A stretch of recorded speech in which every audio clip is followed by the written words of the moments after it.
Bellator 300, a huge milestone event for the organization, went down in San Diego. Which, of course, in German means a whale's vagina.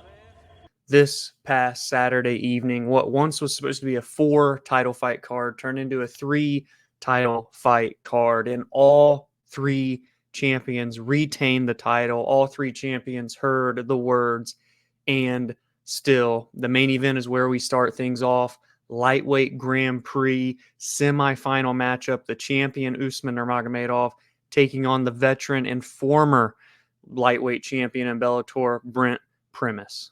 Yeah, it's nothing new here. It's nothing new. Usman Nurmagomedov improved to 18-0.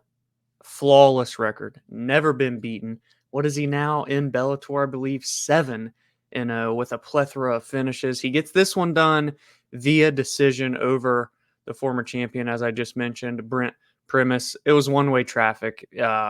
Really, there's not even a ton to take away from the fight, from the performance that we saw from Usman, other than the fact that he is just levels above pretty much everyone else in this lightweight division, especially this Grand Prix at the present moment that we're seeing. He's not been faced with anything close to the word adversity, and he's just made things look so easy, whether it's a finish with strikes, whether it's a submission, whether it's just a drawn out 5-round decision over the likes of Patricky Pitbull, a former champion, over the likes of a former champion last night, and Brent Primus. It's just crazy that at 25 years old, we have someone here in Usman who has hardly any flaws. And if he does a very good job of not letting them present themselves when it matters most, when he's under the bright lights. He retains the title. He now has 2 title defenses. He will face the winner of Patricky Pitbull, which could be a potential rematch, and Alexander Chablis. Those 2 face off next month. I believe it's November 17th in Chicago, Bellator 301.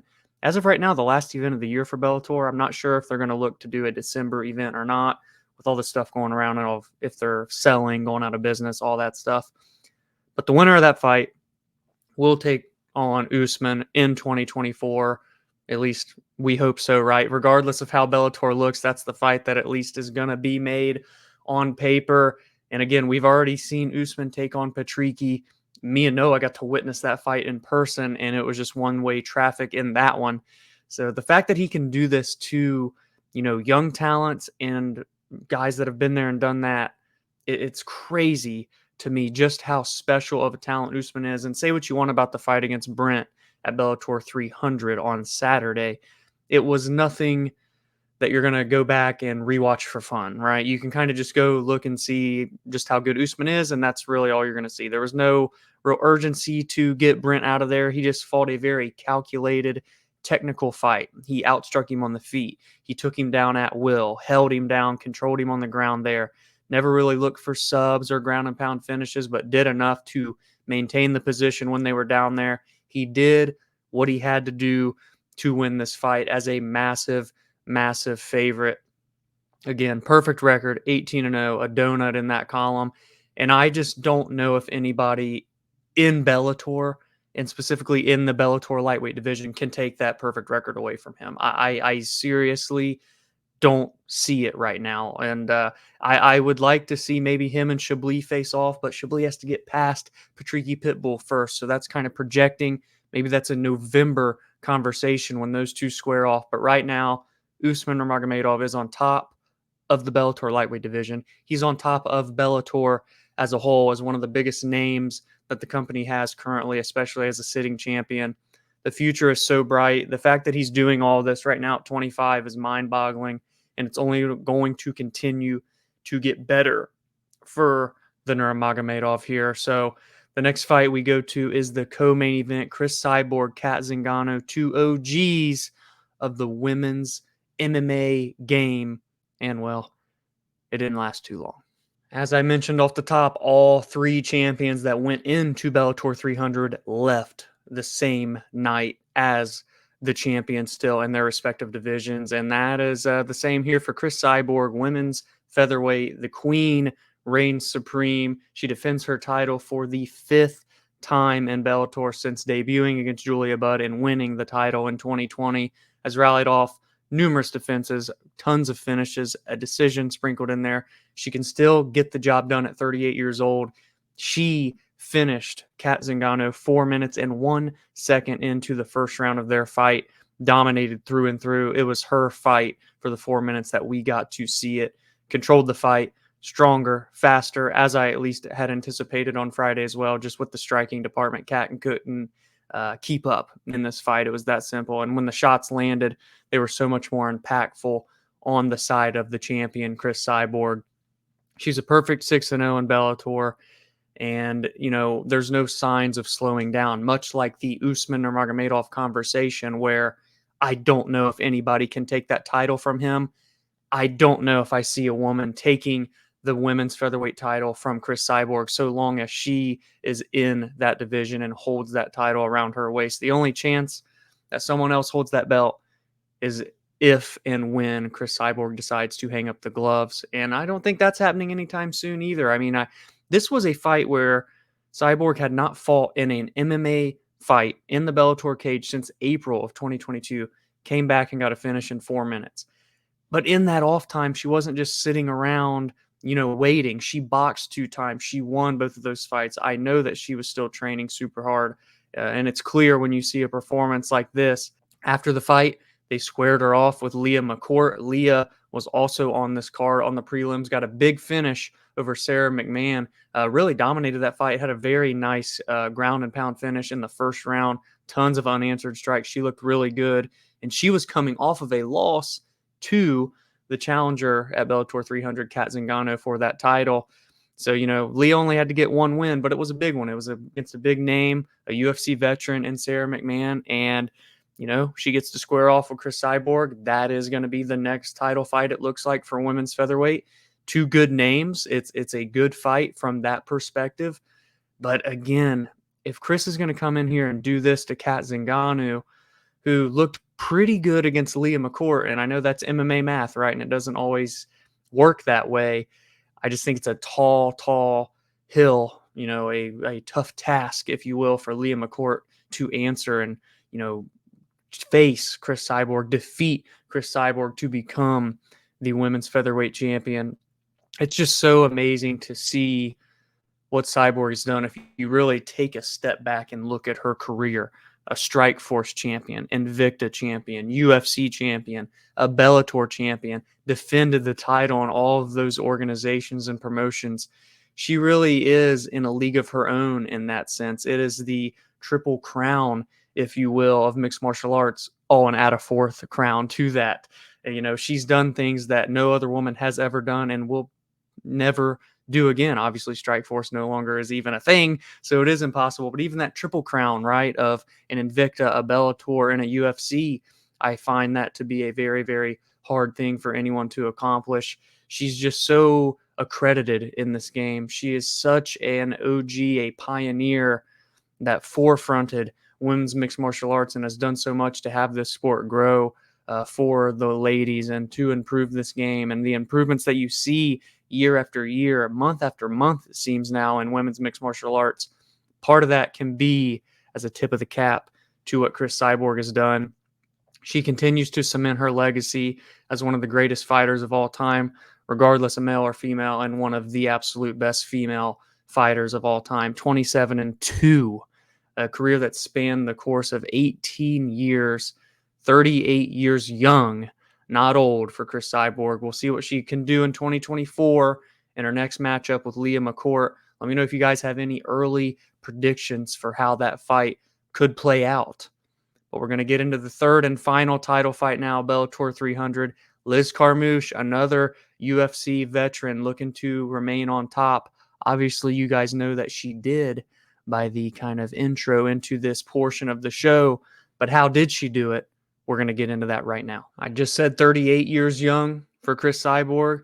Well, let's make it 39 years young for Liz Carmouche, who is now 7-0 in Bellator, 6 finishes, 2 title defenses, and 3 title defenses. Pardon me there. I forgot she did rematch Juliana Velasquez. That was her first title defense, and 2 since then. And the most recent Bellator 300, a TKO via leg kicks in round number 5, 17 seconds in, against former training partner Ilima-Lei Macfarlane. I didn't make much of that in the breakdown, the preview of this fight. It had been many, many years since they had trained together, so I didn't quite make too much of it, for the most part. This was two ladies that were, at least at the time when I recorded, fighting for the title. Now, since that preview had happened, Ilima-Lei did miss weight for this fight, and she was ineligible to become the champion, even if she had won on Saturday night against Liz. But if she would have won, Liz would have at least been no longer the champion. That belt would have been vacated. One thing I did kind of hit in the preview was that Ilima-Lei had hinted at retirement. It seemed that she may even do it in her last fight when she won in Hawaii. Then she gets this title fight. It looked like maybe this was her last swan song. Apparently, in the media leading up to the fight, she had kind of hinted at, a couple fight plan, maybe become the champion, defend the belt one more time, finish the career potentially in Hawaii as well. But the way that this fight looked and the way that this leg injury seems, initial thoughts anyways, with no official prognosis just yet, this could be a long layoff for Ilima-Lei. And if retirement's already on the brain, I don't quite know what a comeback scenario could look like for the former flyweight champion here. This was one of those fights, though. We're going to get back into that training partner talk. Even though it had been years since they have trained with one another, they considered themselves to be friends. Liz, in her post-fight interview, accredited a lot of the success of Bellator, women's divisions, being the flyweights and featherweights, to Ilima-Lei, and kind of spearheading that in Bellator. She was kind of, that woman, that lady at the time when she came in for the women's flyweight division, won the title, defended it 4 times. So, that was awesome to see her tip that cap to Ilima-Lei, especially the way that we saw her go out. But that friendship, that former training partner vibe was very much felt in this one.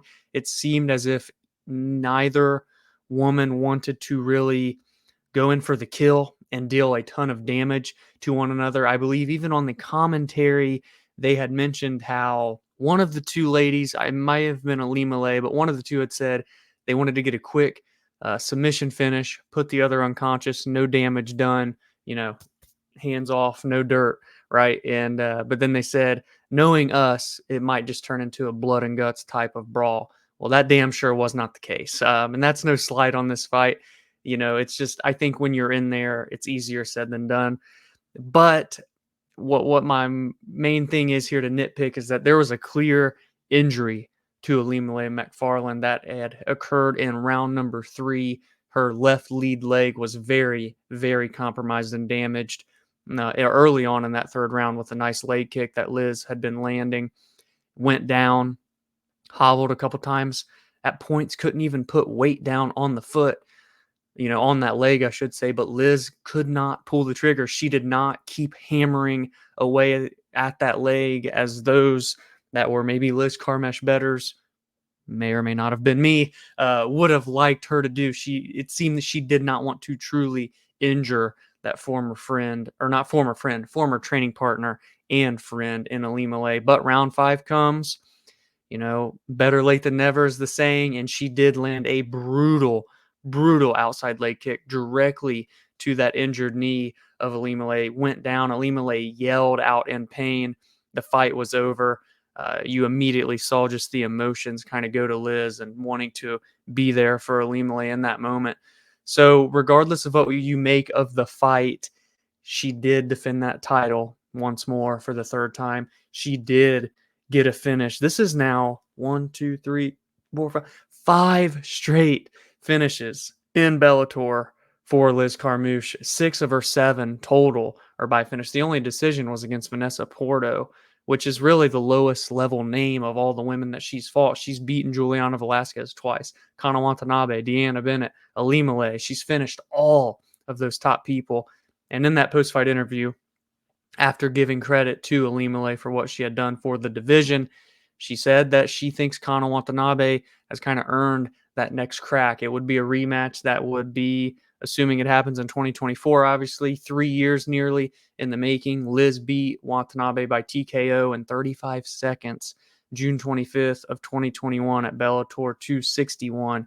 So, a few years have went by, and it seems maybe fitting to run that fight back now. A lot of kind of rematches if you look at this kind of Bellator run for Liz Carmouche, but she's just kind of saying yes to what cards are dealt to her, and she's making, not quick work, but easy work in a lot of these. Outside of maybe last night, it wasn't easy, but a lot of that goes to the type of vibe that was going on between that kind of narrative between her and Ilima-Lei. So this has been awesome, and I said this on the preview, to see Liz make this run so late in her career, someone who had fought for titles in 2 weight classes in the UFC, never become that champion, but was fighting top level ladies throughout her career, comes over to Bellator in free agency and has just looked so good. The best moments and finishes and wins of her career have came at, the ages of 37, 38, and now 39 years old. It's a remarkable story, one that you don't get to see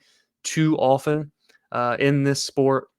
And I think that's a beautiful, beautiful thing. So Liz Carmouche retains 3 title defenses.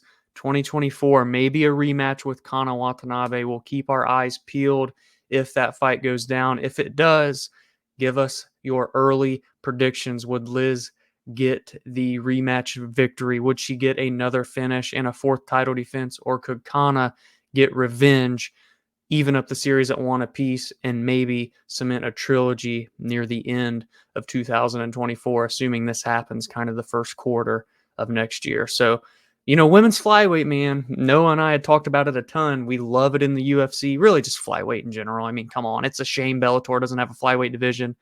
Well, I guess they tried, and then there was a weight miss, and they kind of just scrapped it. But anyway, flyweight division, man, 125 pounds is so much fun right now for male and female, but really feels like it's surging for women's mixed martial arts right now. Definitely better in the UFC because you have some of the younger, up-and-coming, hungry lions, if you will. But right here in Bellator, it's a very healthy division as well. Obviously it's deeper than the women's featherweight division that Bellator has. So it'll be fun to keep an eye out for. Regardless of what happens with Bellator, there is a pool of women's flyweight talent that is worth watching, worth of note. So Bellator 300 in the books, in the wraps, 3 title fights, all 3 champions retain, and hear the words "and still." It's going to be exciting to see what'll come next for all 3 of them.